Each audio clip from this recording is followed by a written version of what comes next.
ஈரோடு நேற்று நடைபெற்ற ஈரோடு சட்டமன்ற தேர்தலில் திராவிட முன்னேற்ற கழகம் 1,15,000 ஓட்டுகள் அதிக வித்தியாசத்தில் வெற்றி பெற்றதை கொண்டாடும் வகையில் இன்றைய தினம் அக்ராபுத்தூர் தாய் கழகமான திராவிட முன்னேற்ற கழகத்தின் சார்பாகவும் இளைஞரணி சார்பாகவும் நடைபெற்ற இனிப்பு வழங்கும் மற்றும் பட்டாசு வெடித்து கொண்டாடப்பட்டது.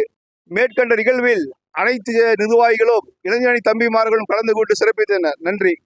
ஈரோடு சட்டமன்ற தொகுதியில் மாபெரும் வெற்றி அடைந்துள்ளது காரணத்தினால் அக்ரஹாரபுத்தூர் தாய் கழகத்தின் சார்பாக இளைஞரணி சார்பாகவும் பொதுமக்களுக்கு இனிப்புகள் வழங்கி கட்சி நிர்வாகிகளுடன் இளைஞரணி நிர்வாகிகளுடன் கலந்து கொண்டார்கள். பட்டாசு வெடிக்கப்பட்டது.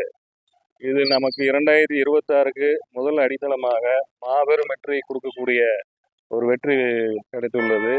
வரக்கூடிய 2026 சட்டமன்ற தேர்தலில் 200 இலக்கு என்று போய்கொண்டிருக்கிறோம்.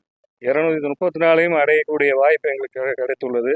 முழுமையாக இளைஞரணி செயல்படுவோம் என்று நன்றி.